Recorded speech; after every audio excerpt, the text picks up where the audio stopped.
ஒவ்வொருவரையும் ஆசீர்வதிப்பாராக. இன்றைக்கு தேவனுடைய வார்த்தை கேட்டு ஆசீர்வதிக்கப்படலாம்.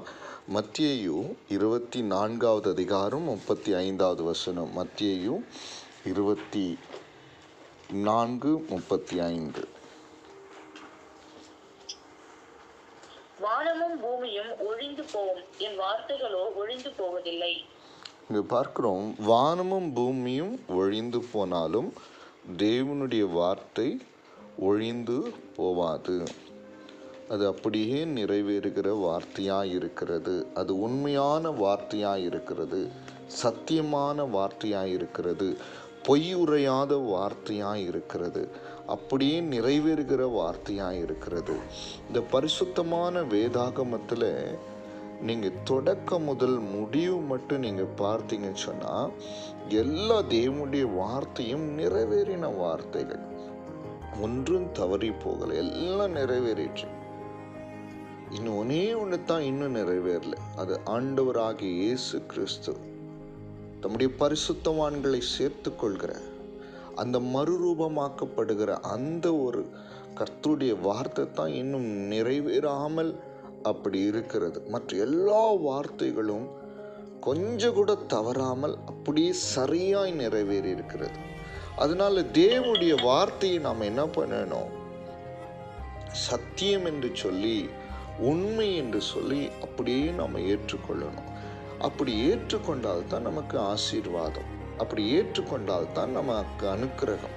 அப்படி ஏற்றுக்கொண்டு அதிலே நாம் உறுதியாக இருக்கும்போது தான் நமக்கு இளைப்பாறுதல், சமாதானம், சந்தோஷம். தேவனுடைய வார்த்தைகள் நமக்கு நேராக வருகிறது என்று சொன்னால் அது நிறைவேறப் போகிற வார்த்தைகள், அது பொய்யுரையாத வார்த்தைகள், சத்தியமான வார்த்தைகள். அதனால் என்ன பலன் என்று சொல்லி பார்க்கும்போது அது நமக்கு ஆறுதல் உண்டாக்கக்கூடியதாக இருக்கிறது, பலனை கொடுக்கக்கூடியதாக இருக்கிறது, இளைப்பாறுதலை கொடுக்கக்கூடியதாக இருக்கிறது, சமாதானத்தையும் சந்தோஷத்தையும் கொடுக்கக்கூடியதாக இருக்கிறது, நமக்கு பரிசுத்தத்தை கொடுக்கக்கூடியதாக இருக்கிறது, நித்திய ஜீவனுக்கு நேராக நம்மை நடத்துகிறதா இருக்கிறது, நாம் மனம் திரும்பும்படியாய் நம்மை உணர்த்துகிறதா இருக்கிறது. அப்படிப்பட்ட சத்தியமான வார்த்தைகளை நாம் உறுதியோடு நம்ம என்ன பண்ணோம்? பற்றி கொள்ளணும். அது ஒரு நாளும் பொய் சொல்லாததா இருக்கிறது. வாசிக்கலாம். ஏசாயா தீர்க்கதரிசன புஸ்தகம் 55வது அதிகாரம் 10வது வசனம், 11வது வசனம்.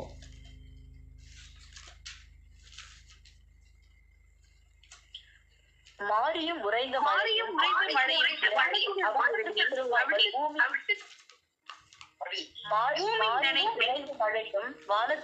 இறங்கி அவ்விடத்திற்கு திரும்பாமல் பூமியை நனைத்து அதில் முளை கிளம்பி விளையும்படி செய்து விதைக்கிறவனுக்கு விதையும் புசிக்கிறவனுக்கு ஆகாரத்தையும் கொடுக்கிறது எப்படியோ அப்படியே என் வாயிலிருந்து புறப்படும் வசனமும் இருக்கும். அது வெறுமையாய் என்னிடத்தில் திரும்பாமல் அது நான் விரும்புகிறதை செய்து நான் அதை அனுப்பின காரியமாகும்படி வாய்க்கும். இங்க நம்ம பார்க்கிறோம், மாரியும் உறைந்த மழையும் வானத்திலிருந்து இறங்கி அவ்விடத்துக்கு திரும்பாமல் பூமியை நனைத்து அதில் முளை கிளம்பி விளையும்படி செய்து விதைக்கிறவனுக்கு விதையும் புசிக்கிறவனுக்கு ஆகாரத்தையும் கொடுக்கிறது எப்படியோ அப்படியே என் வாயிலிருந்து புறப்படும் வசனமும் இருக்கும். அது வெறுமையாய் என்னிடத்திற்கு திரும்பாமல் அது நான் விரும்புகிறதை செய்து நான் அதை அனுப்பின காரியமாகும்படி வாய்க்கும். இங்கே நம்ம பார்க்கிறோம், இந்த வசனத்தினுடைய தாற்பரியத்தை பாருங்க. வானத்திலிருந்து மழை இறங்கி அது வெறுமையாய் போறதில்லை. அது என்ன பண்ணுது? பூமியை நினைத்து முளையை கிளப்பி விதையை செய்து விதைக்கிறவனுக்கு விதையும் புசிக்கிறவனுக்கு ஆகாரத்தையும் கொடுக்கிறது. அப்படியே தேவனுடைய வார்த்தை, அவர் வாயிலிருந்து புறப்படுகிற வசனமும் அப்படியே இருக்கும். அது தேவனிடத்துக்கு வெறுமையாய் திரும்பாது. அது ஏதோ ஆண்டவர் சும்மா சொல்றாரு அப்படி இல்லை. அது உண்மையான வார்த்தையாக இருக்கிறது. அது தேவன் விரும்புகிறதை செய்யுமா. அவர் அனுப்பின காரியம் வாய்க்கும்படி செய்து அதை நிறைவேற்று. பிரைஸ் தி லார்ட், ஹல்லேலூயா. அதனால தேவனுடைய வார்த்தையை மாத்திரம் தேவனுடைய வார்த்தையை மாத்திரம் நம்ம பொய் என்றும், சரிங்களா, அது ஒன்றும் செய்யாது என்றும் ஒரு நாளும் நம்ம அசட்டியோடு இருக்கக்கூடாது. அப்படியே நிறைவேறும். நன்மையானாலும் சரி, தீமையானாலும் சரி, அவர் சொன்னபடியே நடக்கும். அதனால் அந்த வார்த்தையின் மேலே நம்ம என்ன பண்ணோம், அதிக நம்பிக்கை வைத்தவர்களாய், உறுதியானவர்களாய் அதை ஏற்றுக்கொண்டு அதன்படி நடக்க வேண்டும். பாருங்க, யோசுவா 23வது அதிகாரம் 14வது வசனத்தை வாசிங்க. யோசுவா 23:14.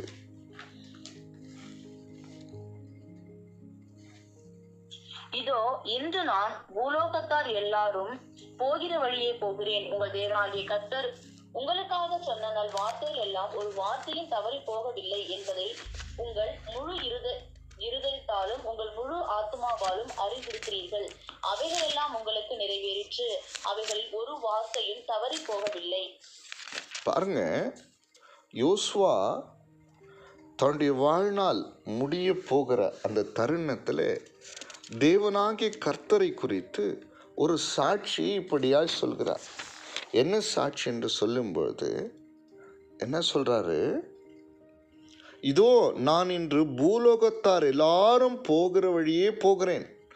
உங்கள் தேவனாகிய கர்த்தர் உங்களுக்காக சொன்ன நல் வார்த்தைகளிலெல்லாம் ஒரு வார்த்தையும் தவறி போகவில்லை என்பதை உங்கள் முழு இருதயத்தாலும் உங்கள் முழு ஆத்மாவிலும் அறிந்திருக்கிறீர்கள்.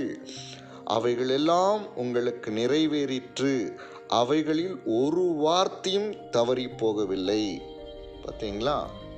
பாருங்க, தேவனாகிய கர்த்தர் மோசேயிடத்துல சொன்னார், என் பிள்ளைகளை எகிப்தின் அடிமைத்தனத்திலிருந்து விடுதலையாக்கி அவர்களை எங்க கொண்டு போவேன், பாலும் தேனும் ஓடுகிற சிங்காரமான நலமுமான விசாலமுமான எப்போதும் என் கண்கள் இருக்கிற நான் விசாரிக்கிற அந்த நல்ல தேசத்திற்கு கொண்டு போவேன்னு சொன்னார். அதன்படி கர்த்தர் என்ன பண்ணார் தெரியுங்களா, அப்படியே அவர்களை வழி நடத்தி ஆசீர்வதித்து வந்தார்.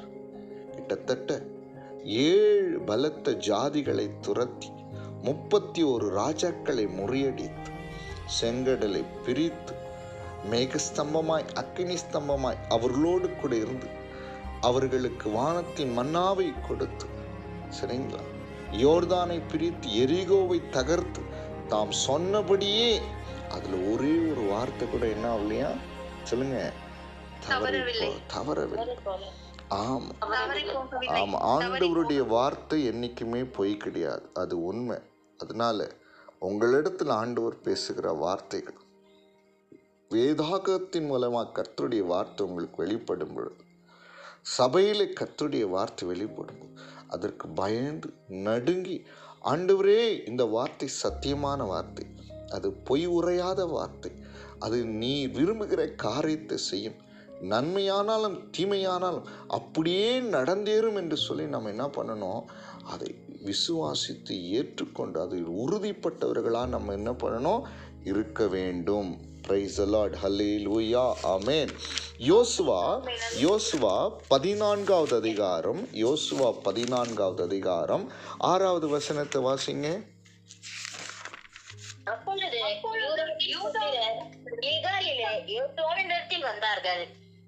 கேனாசியனான எப்புன்னேயின் குமாரனாகிய காலேப் அவனை நோக்கி, காதேஸ் பர்னேயாவிலே கர்த்தர் என்னை குறித்தும் உன்னை குறித்தும் தேவனுடைய மனுஷனாகிய மோசேயோட சொன்ன வார்த்தையை நீர் அறிவீர். பாருங்க, இப்போ காலேப் என்ன பண்றாரு, யோசுவா கிட்ட சொல்றாரு, காதேஸ் பர்னேயாவில் என்ன குறித்து உமை குறித்து ஆண்டவர் ஒன்று சொன்னார். என்ன சொன்னார் தெரியுமா, உத்தமமாய் பின்பற்றுகிற காலேப்பும் யோசுவாவும் தவிர மற்ற ஒருவரும் எங்க போக மாட்டாங்க, கானான் தேசத்துக்குள்ள பிரவேசிக்க மாட்டாங்க. கானான் தேசத்துக்குள்ள என்ன பண்ண மாட்டாங்க, பிரவேசிக்க மாட்டாங்க அப்படின்னு சொன்னார்ல. அப்படின்னு சொல்லி யார் இடத்துல தெரியுமா நினைப்பூட்டுகிறாரு, யார்கிட்ட சொல்றாரு, நினைப்பூட்டுறாரு, யோசுவாவிடத்துல நினைப்பூட்டுகிறார். ஆமா, யோசுவாவிட்ட நினைப்பூட்டுகிறார். Praise the Lord. ஹல்லேலூயா. ஆமென். ஹalleluya. ஆமென். ஆமென். ஆமென். பாருங்க பாருங்க, அதுல அந்த நினைப்பூட்டுதல், இந்த காதேஷ் பர்னேவில் ஒரு நினைப்பூட்டுதல், அதுதான் என்னாகமம் 14ஆம் அதிகாரத்தை நீங்கள் முழுசமாக வாசிக்கும்போது அதில் கர்த்தர் மோசே கிட்ட சொல்கிறார், நீ கூட அதில் போக முடியாது, ஆரோன் போக முடியாது, எனக்கு கீழ்ப்படியாது ஜனங்கள் யாரும் போக முடியாது, ஆனால் உத்தமமாக என்னை பின்பற்றின, சரிங்களா? அதில் 24வது வசனத்தில், சரிங்களா, என்னுடைய தாசனாகிய காலே வேறு ஆவி உடையவனாக இருந்து என்னை என்ன பண்ண பின்பற்று வந்தபடினால் அவன் போய் வந்த தேசத்திலே அவனை நான் சேர பண்ணுவேன். யாரை குறித்து சொல்றாரு? காலேப்பு குறித்து சொல்றாரு. அதே காலேப் தான், சரிங்களா, எத்தனையோ ஆண்டுகளுக்கு பிறகு யோசுவா கிட்ட முன்னாடி வந்து சொன்னாரு. ஆண்டவர் அன்னைக்கு என்ன சொன்னாரு? உன்னையும் என்னையும் குறித்து மற்ற எல்லா ஜனங்களும் உத்தமமாய் பின்பற்றாதபடினாலே அவர்கள் பாலும் தேனும் ஓடுகிற தேசத்தில் அவர்கள் என்ன பண்ண முடியாது, பிரவேசிக்க முடியாது. ஆனால் நீயும் நானும் கர்த்தரை உத்தமமாய் பின்பற்றியபடினாலே கர்த்தர் இந்த தேசத்தில் நம்மை கொண்டு வந்தார் என்று இங்கு சொல்கிறதை பார்க்கிறோம். அதே போல பாருங்க, யோசுவா 14ஆம் அதிகாரத்தில் 10வது வசனத்தை வாசிங்க.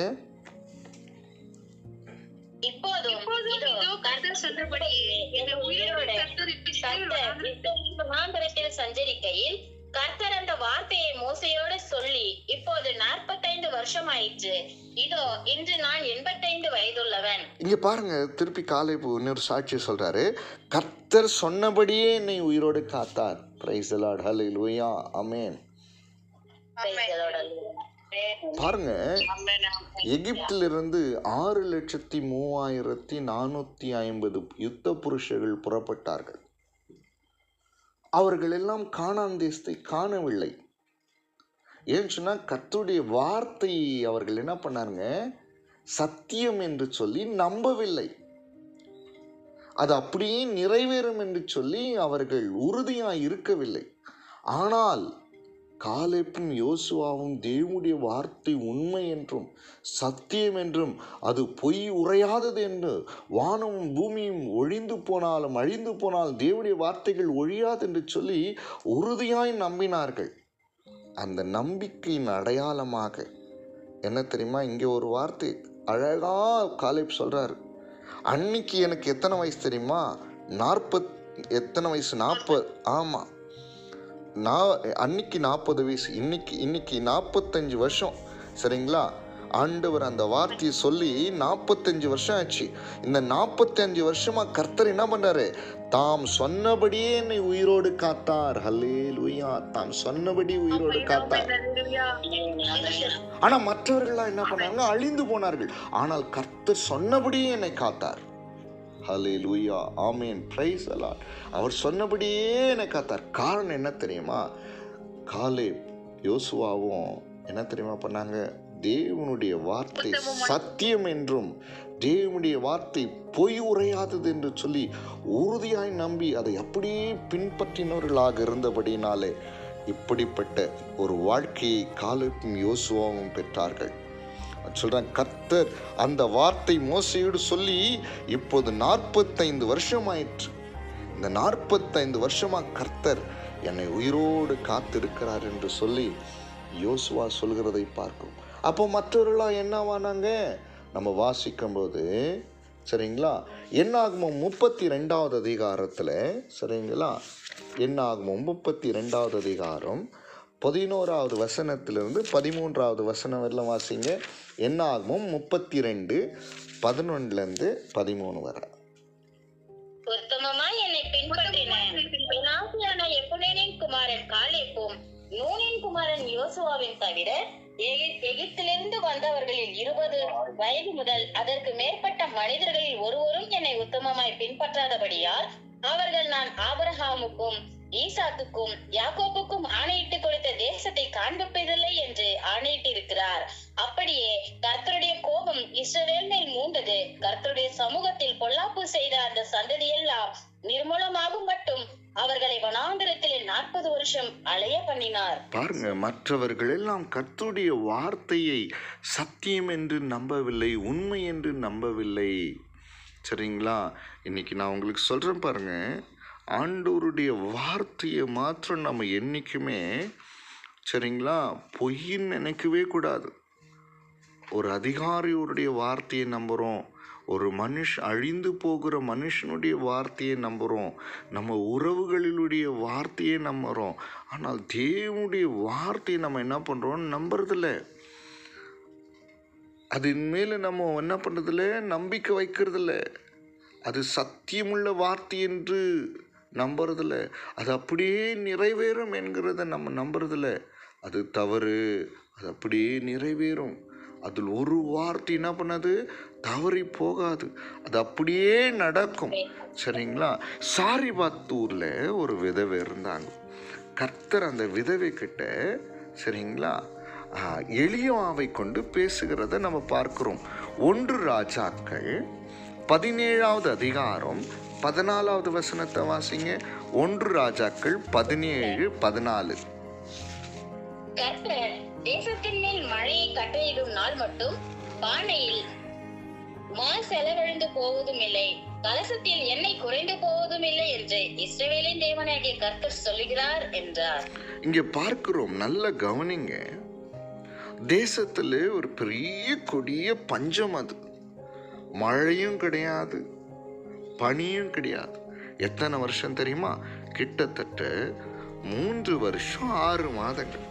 ஆனா அந்த சாரிபாத் விதவை கிட்ட கர்த்தர் சொல்றாரு, தேசத்தின் மேல நான் மழையை கட்டளிடும் நாள் மட்டும் பானையில என்ன இருக்குது? மாவு செலவழிந்து போவதும் இல்லை, கலசத்தில் எண்ணெய் குறைந்து போவதும் இல்லை என்று இஸ்ரவேலின் தேவனாகிய கர்த்தர் சொல்கிறார் என்றான்.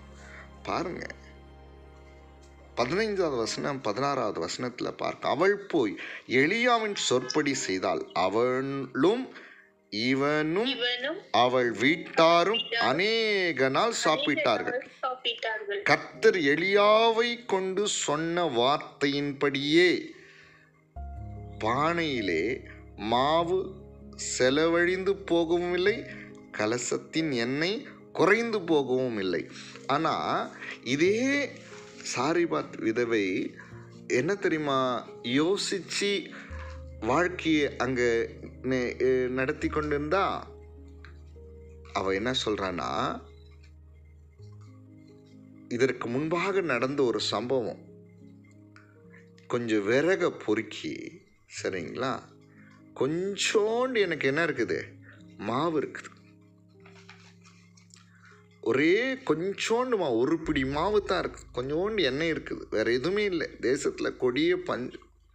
அதனால நாங்கள் இந்த ஒரு பிடி மாவை சாப்பிட்டு செத்து போயிட போகிறோம். சரிங்களா? என்கிட்ட வேற எதுவுமே இல்லை.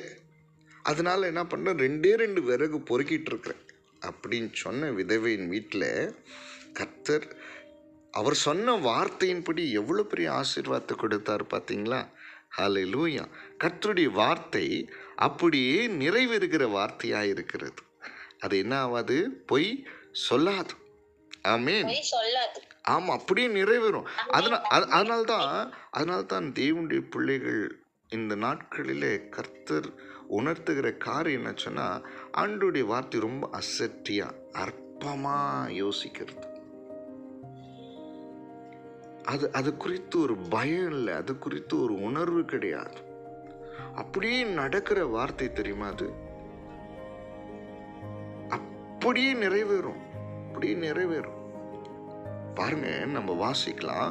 2 சாமுவேல் 12வது அதிகாரம் 9ஆம் வசனத்திலிருந்து 12வது வசனம் வரலாம் வாசிங்க. 2 சாமுவேல் 12 9வது வசனத்திலிருந்து 12வது வசனம் வரையிலும். கர்த்தருடைய பார்வைக்கு பொல்லாப்பாக இந்த காரியத்தை செய்து அவருடைய வார்த்தையை நீ அசட்டை பண்ணினது என்ன? எத்தியனாகிய உரியாவை நீ பட்டயத்தால் மடிவிட்டு அவன் மனைவி உனக்கு மனைவியாக எடுத்துக்கொண்டு அவனை அம்மோன் புத்திரரின் பட்டயத்தாலே கொன்று போட்டாய். இப்போதும் நீ என்னை அசட்டை பண்ணி எத்தியானாகிய உரியாவின் மனைவியை உனக்கு மனைவியாக எடுத்துக்கொண்டபடினால் பட்டயம் என்றென்றைக்கும் உன் வீட்டை விட்டு விலகாதிருக்கும். கர்த்தர் சொல்கிறது என்னவென்றால், இதோ நான் உன் வீட்டிலே பொல்லாப்பை வர உன்மேல் எழும்ப பண்ணி உன் கண்கள் பார்க்க உன் ஸ்திரீகளை எடுத்து உனக்கு அடுத்தவனுக்கு கொடுப்பேன். அவன் இந்த சூரியனுடைய வெளிச்சத்திலே உன் ஸ்திரீகளோடு சயனிப்பான். நீ ஒளிப்பிடத்தில் அதை செய்தாய். நானோ இந்த காரியத்தை இஸ்ரவேலர் எல்லாருக்கும் முன்பாகவும் சூரியனுக்கு முன்பாகவும் செய்விப்பேன் என்றார். இங்க நம்ம பார்க்கிறோம், தாவீது எத்தியனாகிய உரியாவை என்ன பண்றான்? பட்டயத்தால சாவடிச்சிடறான். அவன் மனைவி பத்சேபால என்ன பண்றான்? தனக்கு மனைவியாக அவன் எடுத்துக்கொள்றான். இதெல்லாம் அவன் செய்தது என்னன்னா, யாருக்கும் தெரியாம செய்தான். அதனாலதான் ஆண்டவர் சொல்ற, நீ இதை என்ன பண்ண? ஒளிப்பிடத்துல நீ செஞ்ச. நீ என்ன பண்ண? யாருக்கும் தெரியாதபடி இதை செய்த. ஆனா நான் என்ன தெரியுமா பண்ண போறேன்? உன் கண்கள் பார்க்க உன் ஸ்திரீகளை எடுத்து உனக்கு அடுத்தவனுக்கு கொடுப்பேன். இவன் நீ யாருக்கு தெரியாதபடி செய்த. ஆனா அவன் என்ன பண்ண போறான்? உன் ஸ்திரீகளை இந்த சூரியனுடைய வெளிச்சத்திலே என்ன பண்ணுமா? உன் ஸ்திரீகளோட கூட சயனிப்பான் அப்படின்னு சொல்லி கர்த்தர் என்ன பண்ணாரு? தாவீது இடத்துல நாத்தான் தீர்க்கதரிசியை கொண்டு சொல்லுகிறான். ஒருவேளை தாவீது நான் மன்னிப்பு கேட்ட ஆண்டவர்கிட்ட விட்டுடுவாரு அப்படி நினைச்சாரா என்னான்னு தெரியல. ஆனால் ஒரு நாள் வந்தது. ஆண்டவருடைய வார்த்தை எப்பொழுதுமே பொய் சொல்லாது. சத்தியத்தை நிறைவேற்றுகிற வார்த்தை, சத்தியமான வார்த்தை. நன்மையானாலும் தீமையானாலும் அது அப்படியே நிறைவேறும். அதுதான் பயம். அதனால்தான் நான் தேவனுடைய பிள்ளைகளுக்கு நான் சொல்கிற காரியம் என்னவென்று சொன்னால், ஆண்டவருடைய வார்த்தை வருதா அப்படியே உறுதியாக பற்றி கொள்ளுங்க, அதை கீழ்ப்படிங்க, அது அப்படியே நிறைவேறும். அதை அசட்டை பண்ணிடாதீங்க. தேவனுடைய வார்த்தையை உண்மை என்று சத்தியம் என்று நம்பி வாழ்கிறவர்களுக்கு அது ஆசீர்வாதம், ஜீவனும் நன்மையை கொடுக்கும். தேவனுடைய வார்த்தைகளை கீழ்ப்படியாமல் பொய் என்று எண்ணுகிறவர்களுக்கு அது தீமையும் சாபத்தையும் மரணத்தையும் உண்டாக்கும். அதுதான் தேவனுடைய வார்த்தையினுடைய பலனாயிருக்கிறது. இங்க பார்க்கிறோம் 2 சாமுவேல் 16வது அதிகாரம் 21வது வசனம் 22வது வசனத்தை வாசிங்க. அப்பொழுது அகிதோப்பேல் அப்சலோமை நோக்கி, வீட்டை காக்க உம்முடைய தகப்பன் பின் வைத்த அவருடைய மறுமனையாட்டிகளிடத்தில் பிரவேசியும். அப்பொழுது உம்முடைய தகப்பனுக்கு நாற்றமாய் போனீர் என்பதை இஸ்ரவேல் எல்லாரும் கேள்விப்பட்டு உம்மோடு இருக்கிற எல்லாருடைய கைகளும் பலக்கும் என்றான். அப்படியே அப்சலோமுக்கு உப்பரிகையின் மேல் ஒரு கூடாரத்தை போட்டார்கள்.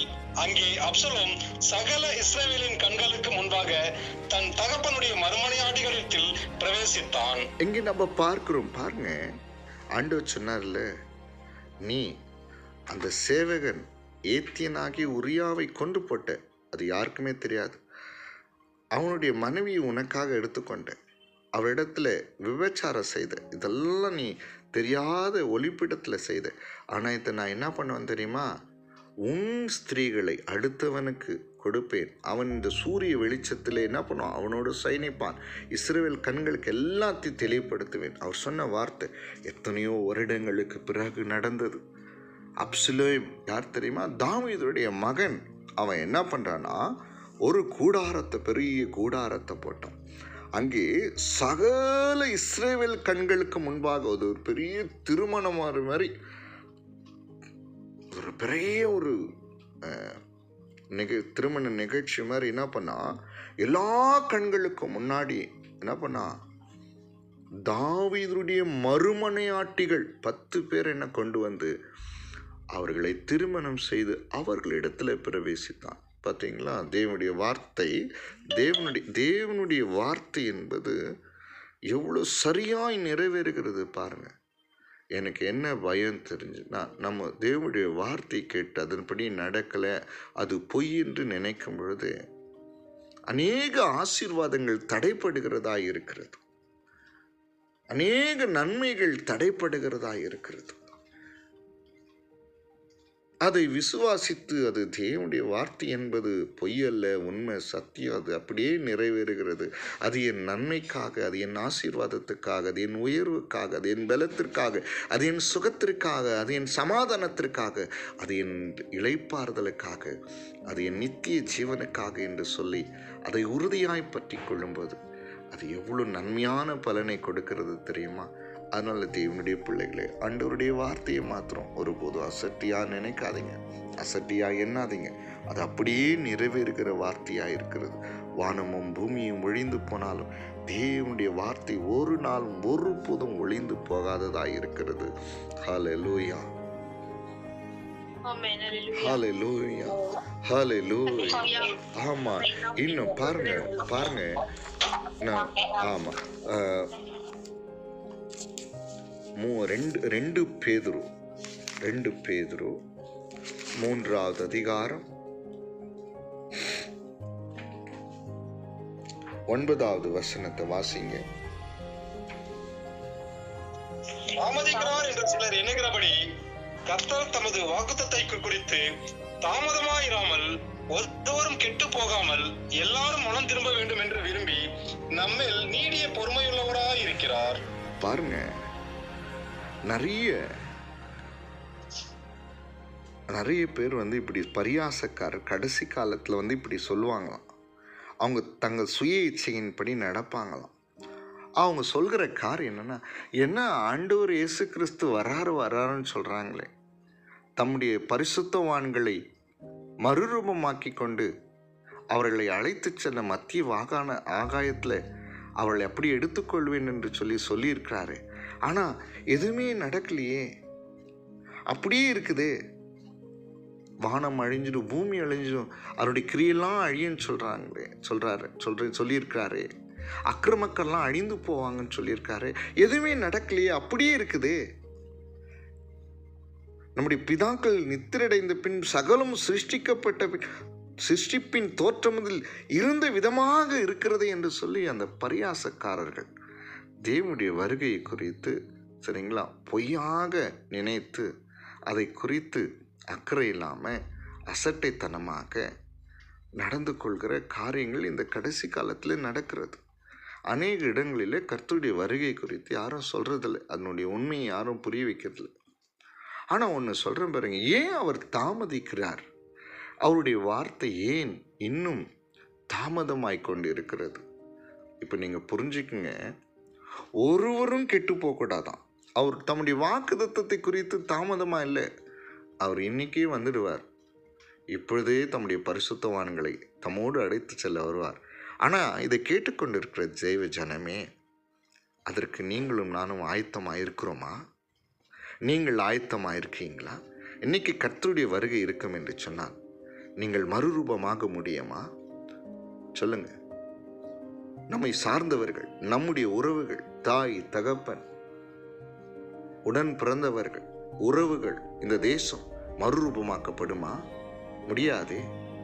அதனால் தான் அவருடைய வாக்குத்தத்தத்தை குறித்து அவர் தாமதமாக இல்லை, ஒருவரும் கெட்டு போகாமல் எல்லாரும் மனம் திரும்ப வேண்டும் என்று விரும்பி நீடிய பொறுமை உள்ளவராய் காத்து கொண்டிருக்கிறார். அதனால தேவனுடைய வார்த்தை பொய் என்று சொல்லி அசட்டியோடு வாழ்ந்துடக்கூடாது.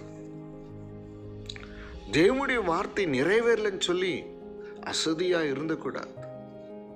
தேவன் கொடுக்கிற இந்த நேரத்தை நம்ம என்ன பண்ண தெரியுமா? நம்முடைய ரட்சிப்புக்கு என்று நாம் பயன்படுத்தி கொள்ள வேண்டும். நம்முடைய மனம் திரும்புதலுக்கு என்று நாம் என்ன பண்ணோம்? இதை நாம் என்ன பண்ணோம்? பயன்படுத்தி கொள்ள வேண்டும். அதுல 15வது வசனத்தை நம்ம வாசிக்கலாம். மேலும் நம்முடைய கர்த்தரின் நீடிய பொறுமையை ரட்சிப்பென்று எண்ணுங்கள். பாருங்க, நம்முடைய கர்த்தரின் நீடிய பொறுமை, ஆண்டவர் தம்முடைய வாக்குத்தத்தத்தை நிறைவேற்ற காத்து கொண்டிருக்கிறார். ஆனால் கொஞ்சம் தாமதிக்கிறார். அந்த நீடிய பொறுமை என்ன பண்ணோம்? ரட்சிப்பென்று பயன்படுத்தி கொள்ளும் போது, அந்த சத்தியத்திலே உறுதிப்படும் பொழுது நமக்கு அது பெரிய ஆசீர்வாதத்தை கொண்டு வரும். அது ஒரு பெரிய மேன்மையை கொண்டு வருகிறதா இருக்கிறது. ஹல்லேலூயா, ஹல்லேலூயா, ஹல்லேலூயா. 1 பேதுரு 3வது அதிகாரம் 20வது வசனம் வாசிங்க.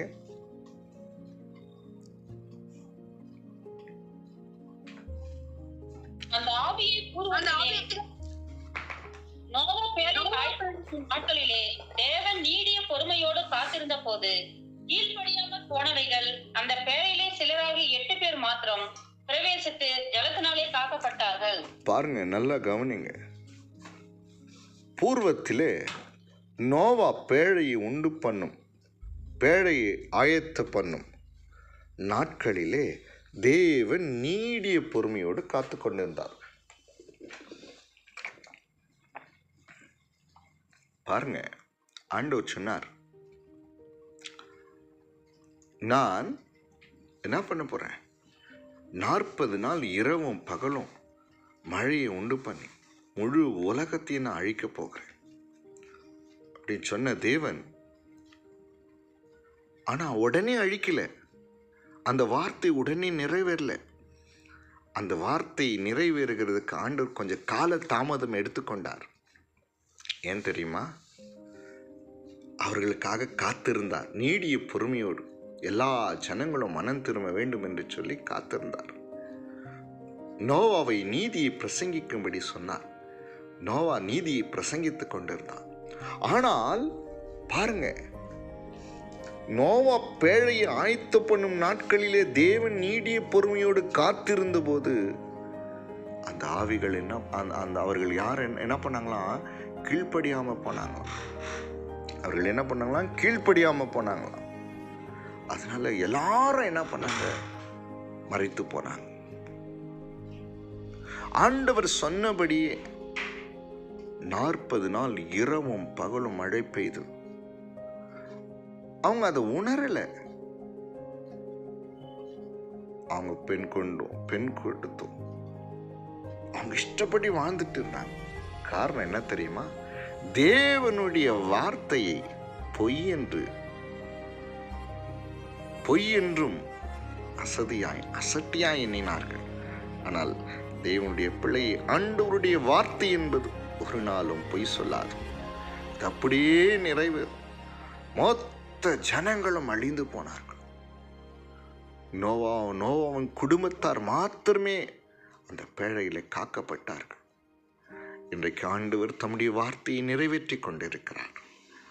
அந்த வார்த்தை உனக்கு நன்மை செய்யும்படி காத்து கொண்டு இருக்கிறது. அதை நீ சத்தியம் என்று ஏற்றுக்கொள்ளும் போது, அது சத்தியம் என்று சொல்லி உறுதியாய் அதில் தரித்திருக்கும்போது, அருமையான தேவனுடைய பிள்ளையே, ஆண்டவர் சீக்கிரமாய் வரப்போகிறார். தம்முடைய பரிசுத்தவான்களை தம்மோடு சேர்த்து கொள்ளுவதற்காக, அவர்களை மறுரூபப்படுத்தி தம்மோடு கூட நித்தியமாய் வைத்துக் கொள்வதற்காக வரப்போகிறார். ஆயத்தப்படலாம், பிறரை ஆயத்தப்படுத்தும். தேவனுடைய மகிமையும் தேவனுடைய வல்லமையும் கிரியை செய்வதாக. ஹல்லேலூயா, ஹல்லேலூயா, ஹல்லேலூயா, ஹல்லேலூயா. அதனால தேவனுடைய வார்த்தை அப்படியே நிறைவேறும். நன்மையானாலும் தீமையானாலும் அப்படியே அது நிறைவேறும். தாவீதுடைய வாழ்க்கையில் நிறைவேறினது, யோசுவாவுடைய வாழ்க்கையில் நிறைவேறினது, காலேபுடைய வாழ்க்கையில் நிறைவேறினது, சாரிபாத் விதவின் வீட்டில் நிறைவேறினது. தேவ பிள்ளையே, நம்முடைய வாழ்க்கையில் கூட அநேக தேவனுடைய வார்த்தைகள் நன்மையானதாய் ஆசீர்வாதமாய் நிறைவேறி கொண்டிருக்கிறது. அதனால் தேவனுடைய வார்த்தையை பொய் என்று ஒரு நாளும் நீங்கள் என்ன பண்ணாதீங்க, என்னாதீங்க. அது சத்தியம் உள்ளது என்று சொல்லி அதற்கு நடுங்குங்க, அதற்கு பயப்படுங்க. அப்படி சத்தியமுள்ள வார்த்தை, தேவனுடைய வார்த்தை, அது நிறைவேறுகிற வார்த்தை, அது பொய் சொல்லாது. அது தேவன் விரும்புகிறதை செய்யும். அவர் நினைத்தது அப்படியே வாய்க்கும். அதனால் இந்த நாளிலே இனிமேல் தேவனுடைய வார்த்தை நீங்கள் கேட்கும்போது, இவ்வளோ காலம் எப்படி வாழ்ந்தீங்கன்னு தெரியாது, ஆனால் இனிமேல் நீங்கள் வாழப்போகிற ஒவ்வொரு நாளும் தேவனுடைய வார்த்தை உங்களுக்கு நேராய் வரும்போது, ஐயோ கர்த்தர் என்னோடு பேசுகிறார், இதில் நான் நன்மையை பெற்றுக்கொள்ளும்படி, ஆசீர்வாதத்தை பெற்றுக்கொள்ளும்படி, ஜீவனை பெற்றுக்கொள்ளும்படி அதை சத்தியமுள்ளது என்று சொல்லி மனதார ஏற்றுக்கொண்டு அதன்படி செய்வேன் என்று சொல்லி வாழும்போது அதற்குரிய ஆசீர்வாதத்தை நிச்சயமாய் நீங்கள் பெறுவீர்கள். அதை அசட்டை செய்து அசதியாய் அதை எண்ணி அது என்ன செய்ய போகுது என்று சொல்லி அற்பமாய் எண்ணும்போது அது தீமையை கொண்டு வரும், சாபத்தை கொண்டு வரும்.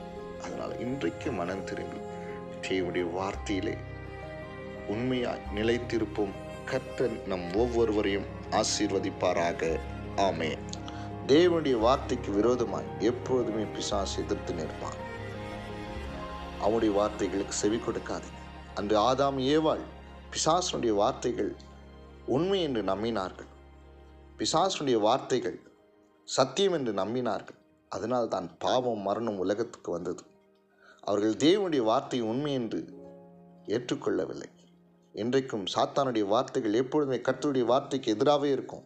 அந்த அவிசுவாச வார்த்தைகளை புறக்கணித்து தேவனுடைய வார்த்தை உண்மை என்று சொல்லி எப்பொழுதுமே அறிக்கையிட்டு உறுதியாய் பற்றி கொண்டு வாழும்போது அவனை நாம் என்ன பண்ணலாம்? ஜெயிக்க முடியும். ஹல்லேலூயா, ஆமென், பிரைஸ் தி லார்ட்.